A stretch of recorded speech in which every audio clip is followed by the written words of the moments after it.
Alright, all you swashbuckling sky pirates out there, welcome back to the Indy Radio Arcade. And to continue with this pirate theme that my sister decided to pick out, with the exception of this pirate hat that the maestro picked out while we were out and about in Atlantic City, I think it's time for us to go into another edition of the Instant Classic video game review. And the game we have up on the plate is a game that not only I'm surprised we haven't reviewed yet, but really shocked that we didn't mention this during the summer of RPG. I think we got lost and thought we already reviewed it, but turned out we didn't. So without further ado, the game we have for you for this week is none other than Skies of Arcadia Legends, the GameCube remaster of the classic, I guess, Sega Dreamcast version of this game. And the meat and potatoes of this game is after Arcadia and Vice would save a mysterious girl from the clutches of the Armada, they would all gather up together to try to stop this Armada from destroying the world as they know it. Yeah, the basic meat and potatoes of this said story, without revealing too much of the plot. And speaking of the plot, folks, what did I like about this game?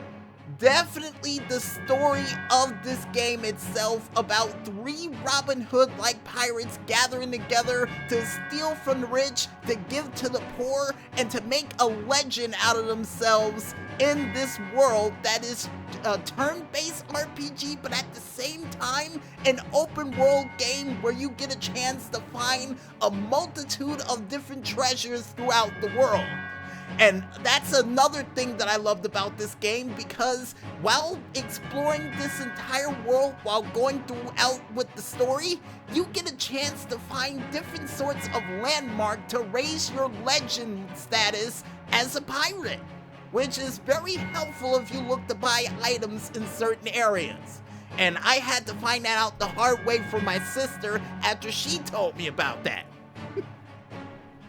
Another thing that I loved about this game has to be the ship battles that are featured in this game, besides the ground or on the ship battles that they would have featured for this game as well, and a different multitude of weapons and attacks that comes with them. And I think to this day, besides Cutlass Fury, I think Pirate's Wrath, one of my favorite attacks that Vice has in this game. I mean, there's a couple of other characters involved because I don't want to spoil the plot, but yeah, let's just say there's a lot of cool attacks given to all the characters and the enemies that are featured in this game. Another thing that I loved about this game has to be the musical scores that are involved in this very game.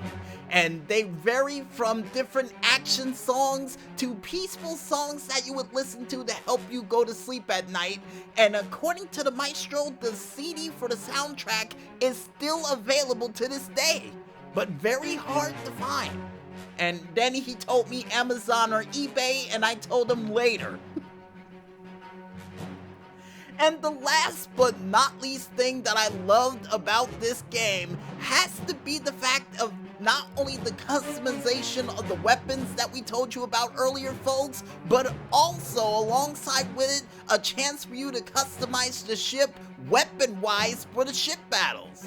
Cause one thing we forgot to include for the ship battles, you can actually plan your attacks 6 moves in advance to take out your opponent with one grand attack and still manage to win the fight, which is very impressive. And with everything that we liked about this game, what didn't we like about this game? And there's not much to complain about this game for, with the exception of the fact that you can't customize your ship, and maybe, just maybe, the fact that this game hasn't been ported to the Wii U or any other console system for people to truly get their hands on this treasure of a game. Yeah, not many complaints for this game. Maybe a couple of control issues and the puzzles that you may have to solve in the later goings of the game, but after a couple of hours of tweaking around, you can find a way around it. And with everything that we liked and didn't like about this game, what do we think they can do to improve upon it? Well, besides the options of customizing your own ship, and maybe a couple of fixes to the controls, just in case those who don't get used to it, maybe, just maybe, a new Game Plus feature, and alongside with it, a chance to, once again, like I said before, customize the ship and your costume to go along with it. Cause even though they're the blue rogues in this game, I would love to see them wear different colors in the game too. And even a chance to customize the different outfits along with the ship you get in the near future. And as a spoiler, it's a huge ship with a big oversized cannon on it. Yeah, look forward to that in the future for that game. And seeing the fact that we don't like to review games along the lines of gold stars, coins, letters, and bricks, we review games in only two ways, folks. Will there be a video game story in the near future for this game? And do we recommend this game for the RPG Sky Pirate fan at home in you? And seeing the fact that we already did one video game story already for this game, I do believe we can squeeze in yet another video game story with maybe the story of my sister beating one of the bosses that she couldn't beat so bad that it caused the game to lock up in an embargo mode for her to actually die a slow death for, or the story about me chasing around a giant sky train that was featured in this game for well over 12 hours. Or the possibility of a video game story of my sister finding the long-lost Spice Islands after 5 years of searching for it. Any of those stories would be good, and I got a feeling they might be featured neither during the 28 Days of Greatness or during the Month of Madness come next year. And do I recommend this game for you, the Sky Pirate fan at home? Well, if you want to play a game that involves you in a cool ship being an air raid captain of tomorrow, taking out bad guys who look to resurrect an evil creature from an alternative dimension to destroy the world as you know it, as you Magellan your way to them to give them the business like nobody else can, then I recommend you go out there and cop that disc. And trust me, folks, like we said before during the intro, this game is a hidden treasure that I recommend you go pick up if you can.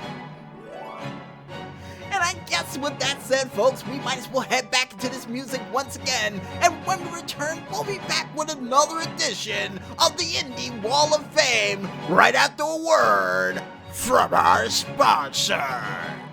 So don't run out of extra lives just yet, folks, and stay tuned.